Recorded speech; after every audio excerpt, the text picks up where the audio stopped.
If you like truly horrifying and psychological warfare between a family members and what it means to understand what a killing family is, I highly recommend this book. I couldn't put it down, and that book is Brother by Nina Ahlborn. And before I get into this book or my quick review of it, I would like you to understand that there will be spoilers because that's what a review is, and extremely graphic detail. Well, to what I'm willing to say anyway. My name's Davey Deranged, by the way. This is my first ever book review. 2 times a week I will be posting from here on out. One posting, book. Second posting, video game, because that's just what I do. So anyway, Brother. This book starts out extremely detailed. It starts off as two brothers chasing down a girl. And in the description of this girl, it talks about her battered, broken red skin, the saliva and tears, allowing her hair to stick to her face from it, being chased through the Appalachian woods, the mountains, by our main character, Michael Morrow. You sense his sorrow and his agony and not wanting to do what he's doing, but family bonds run tight, right? Michael Morrow was an adopted, so they say, family member of the Morrow family, but really he was a kidnapped and stolen child from their small town. Michael grew up in a family of killers, so the Morrows are Wade Morrow, the father, Claudine Morrow, the mother, Misty Dawn is the younger sister, Rebel, the horrifying monster of the book, one of them, but the main one, and Michael Morrow, the adopted kid that grew up in a house of horrors. So this book pretty much, long story short, is revolving around this family who is pretty much led by Rebel and Mother. Mother is a twisted old bat that is the reason why the family kills. Mother was raped and horribly beaten by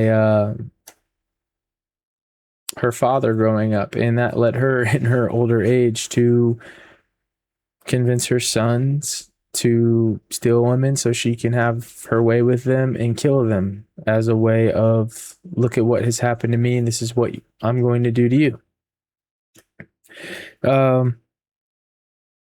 This story is deepening and disgusting. So Mother is guilty of killing both of her daughters in this book. Super messed up. Sister one died because Michael,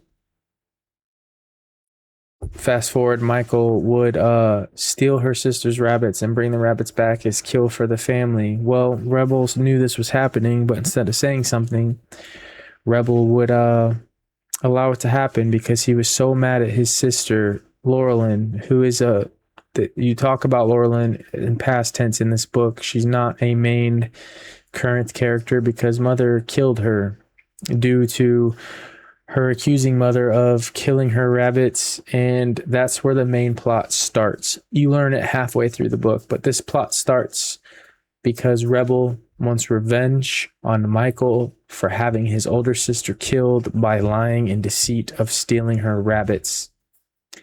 Yeah, it sounds corny, but you just read the book and every detail, every word is, I couldn't describe it as much as Ania has written it down, but Rebel and Michael get close throughout the book. Mike, and not in a good way. Rebel is very abusive, and Michael just goes along with it because that's all he's ever known. Is he got stolen at a young age. Rebel's word is good. That's what they do.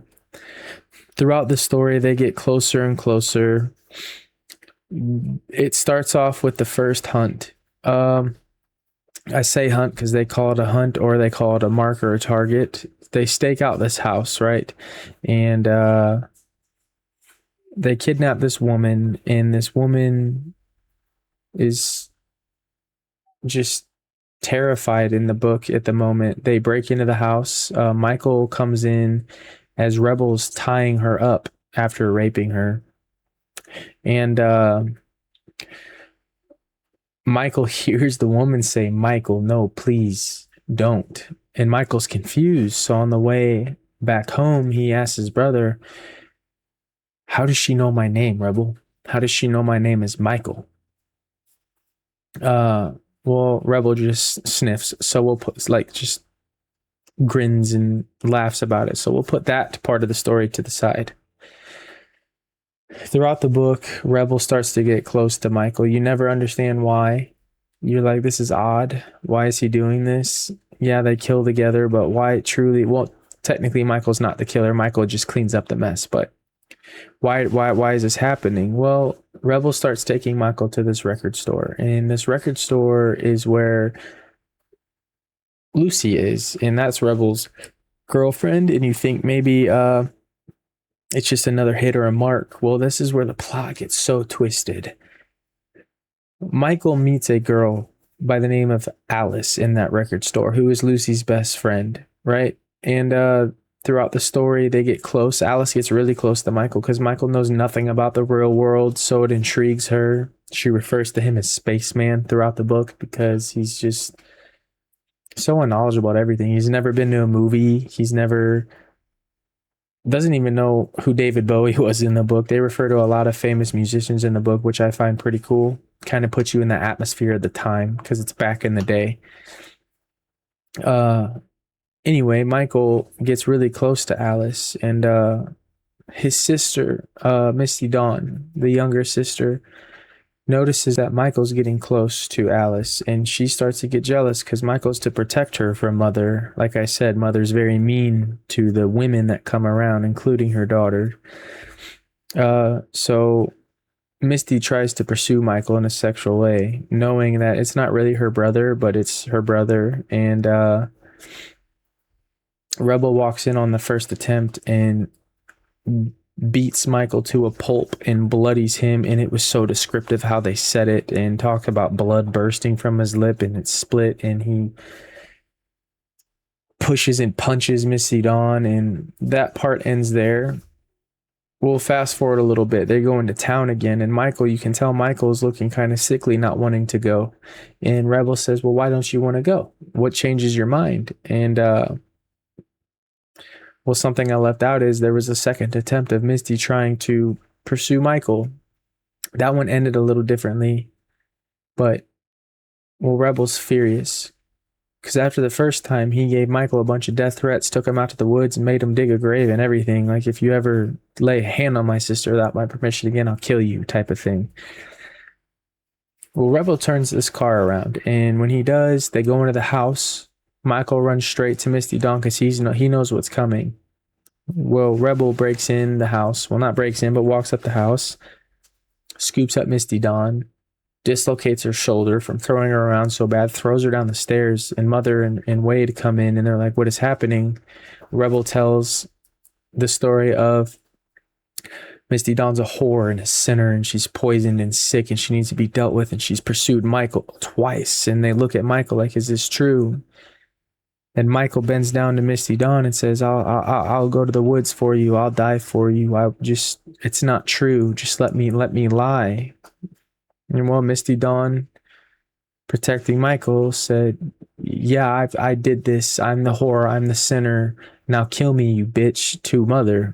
And a whole fight ensues, and Misty Dawn ends up getting dragged to the kitchen and gets her throat sliced, and it talks about every little detail with her hair being pulled back and the knife gashing her throat and the visceral blood going all over Michael and soaking his hair as he holds his sister dying. Michael ends up taking her into the Appalachian Mountains where they live and burying her. And the next day, Rebel says, Michael, get up, we're going into town. And Michael's just like, you're joking. A whole snarky conversation ensues between the two, but ultimately they end up going into town. Well, Michael's sitting in the parking lot as Rebel goes inside to greet Lucy. Alice comes out and talks about, why aren't you coming in? And are you okay? And she finds out she's not okay. And Michael says, let's just get away from here. Let's go. I mean it. Let's just go. And he ends up kissing her. And she goes, take me to space, spaceman, which I find cool. I mean, I'm not big into romance novels or anything, but it was just a nice breathe from all the messed up psychedelic horror that's going on in this family. But she says it's almost your birthday. Here's your birthday present, which is a little flip diagram thing of notes, and it's just a flash comic that she made for Michael, showing how they met from day one all the way up into them leaving together and how they really like each other. Well, as Michael goes home that day after seeing Alice, not much happening, Rebel says, I got a surprise for you for your birthday. And he goes and sits down, and they're having dinner, and Rebel says, I gotta go. And it's a surprise, and you can't come to Michael and the whole family, really. Well, Michael goes in to the grave of his sister, Misty Dawn, and as he's sitting there, he hears Rebel's car come, so he goes back down the ways, because it's getting dark anyway. Sees his dad fixing his truck. His dad says, go inside. Wade, his dad, your mother needs you. Mother needs to talk to you. Something urgent, maybe. So he goes in, and nobody's in the house when he goes in. So Michael's looking through this old, creepy house with creaky wooden boards under his feet. And he goes down the long hallway to the dining room, and he sees Rebel sitting there with Mother standing behind him, and his hands on the seat with nothing but the candlelight of his birthday cake, lighting them up. And you can kind of envision that, how creepy that might be at the moment. And he hears a noise deeper into the room, which is dark. Well, Michael says, this is part one of your birthday present, right? And he pushes the cake away so the candles illuminate the rest of the room. And there's Lucy sitting there tied up, and Michael's just in awe. And it talks about how she's gagging and crying under the tape, and talks about the whole in-depthness this book has. I mean, I can't put it into words, and I know I'm not sounding very convincing, but this book is just truly detailed. And as he turns, he sees Wade standing there with Alice, his lover, standing there taped up, crying, screaming. They thought they were going there to surprise Michael's for his birthday, but really they were actually the next targets.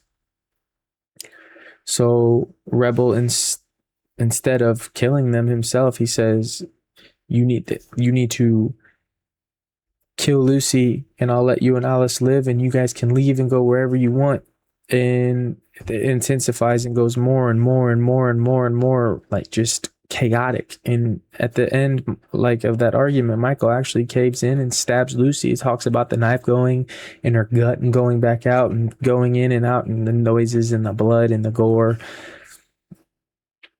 And he looks over at Alice in shock, drops the knife. It's the first time he's ever truly killed somebody. He's never really taken a life on his own. And Wade whisks away Alice to their dungeon outside, where they skin the bodies and kill them, because they actually eat the bodies. It's how they survive. They eat the meats of the human girls. True cannibalism. Rebel says, before you go see her, take this note, and here are the keys to my car. Go to this address. Well, Michael knows he has to go along with Rebel's plan here, otherwise they'll hurt Alice, and he doesn't want that. He wants to get Alice and get out of there. That's the whole thing. So he gets in the car, has a breakdown, but proceeds to go because he knows if he doesn't, Alice will die. Well, he goes into this house, and the house is oddly familiar, and then it clicks. Oh, yeah, this is the house of the lady we just kidnapped earlier, that I mentioned earlier, that we killed, and now I'm at her house. But I'll go in because this is part of his plan. Well, as he's scavenging the house and he's going through the house, he talks about wondering why he's there. What's Rebel got to do with any of this? Why am I here? Is he turning me into the cops for everything I've done? He goes in room 1, which, to get to room 1, there's a hallway full of photos going down the hallway.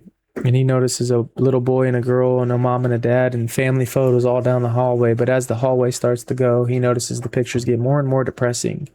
And throughout those photos, he notices the little boy's gone. Right?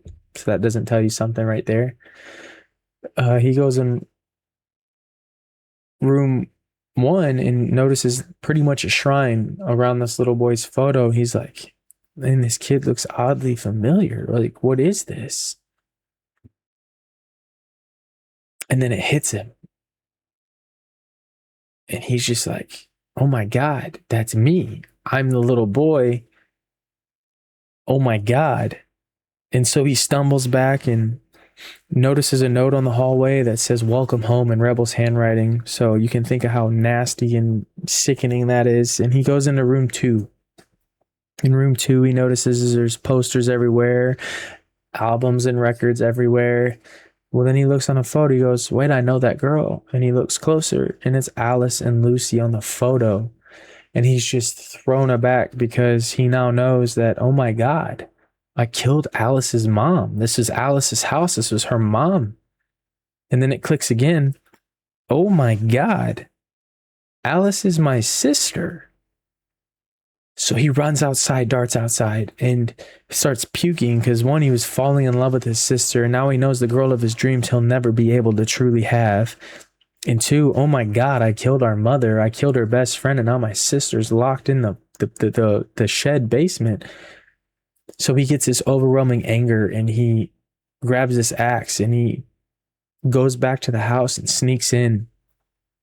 He ends up axe murdering Wade and mother in the most gruesome way, in the most gruesome fashion, and asks, why did you do it? Did you know about this? And she's just kind of trying to yell at him and say, I'm your mother, don't forget we're your family. And he just kills them both in a gruesome way. The details were just so blood curdling and nasty and awesome, which I like. Well, then he runs to the basement, outdoor basement, where Alice is being held, and he cuts her loose. And he's like, Alice, listen to me. And she's just distraught. You killed my best friend. You killed my best friend. You killed my best friend. And you killed my mother. And he's trying to talk her down. She ends up getting away from him because he's not trying to hurt her anyway. He cut her loose. Well, as she runs up the stairs, there's Rebel standing there, right? The mastermind of everything. Well, he ends up throwing her down the stairs, and Michael catches her, and Rebel comes down and slowly starts to reveal this nasty plot. Well, it's Michael's fault that LL, or the older sister Laurelyn, got killed because Michael lied about the rabbits, and it got her ultimately killed by Mother because she lost her cool in everything and spoke out, and Mother killed her, and he just never forgot her. And he hated Michael every day since then. So growing up, he thought of this whole elaborate plan to make Michael fall in love with a girl. He scoped out the girl. He knew that Alice was this lady's daughter. He set up the meet. He knew it was going to happen. He let Michael fall in love just so he could rip it all away from him. So not only did you kill the best friend, but you now killed your mother. And the only family you have left is right there. And if you want to get away, you have to kill me to do it. So a whole fight ensues. Alice ends up getting stabbed in it. Michael's cut up really bad too in the leg. He's bleeding out. He ends up killing Rebel, taking him out, which I was actually happy about. I'm not going to lie. Well, he notices Alice gets away, and he's chasing her down. And he's just not in an aggressive way, but he's like, Alice, let me help you. Let me help you. Let me help you. And she goes, no, you killed my best friend. You killed my mom. She was like, I was going to run away from you. I run away with you. I trusted you. You killed everybody. And he notices the knife in his hand still. So he throws the knife down after cutting her binds on her hands, because he did get close enough eventually. And she picks it up, and he talks to her, and he thinks he's breaking through. Like, I'm so sorry. I'm your brother. I just want to help you. I want to make this right. I want to get out of here. And what he thinks is a hug, they start to go to embrace each other, and Alice stabs him real slow like, and he lets it happen. He just goes into the hug, and he goes into the knife, and he falls down, and she looks at him, and she, like, the most like the line that stuck with me most in the book is she looked at it and she goes, I was going to run away with you, but now I'm just running away. And it sunk in like I know it's kind of incestual. That's kind of weird, but the whole story revolved around this nasty plot that the brother set up throughout this whole book. And it was just so mind bending and it hits you all at once. But as Michael's laying down and he's watching Alice go away, he knows he's dying. He knows she's going to get to the car that they own.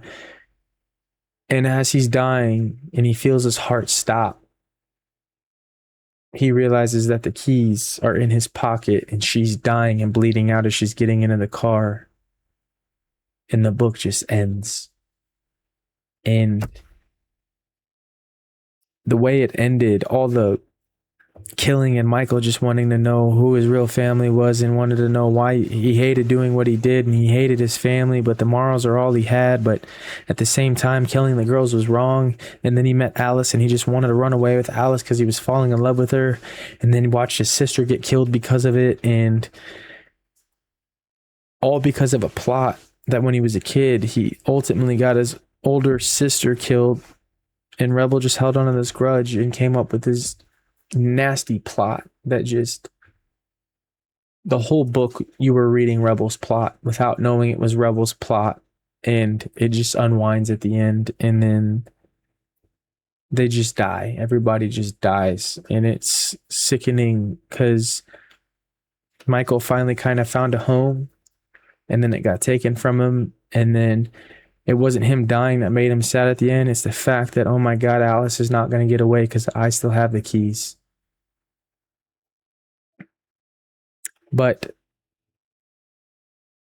my description was brief, and they're going to always be brief. And I encourage you to read this book because this book is so well written and so demented and so gory and so detailed from the very first 5 pages. It'll grasp you, it'll catch you. And I recommend that you read it. And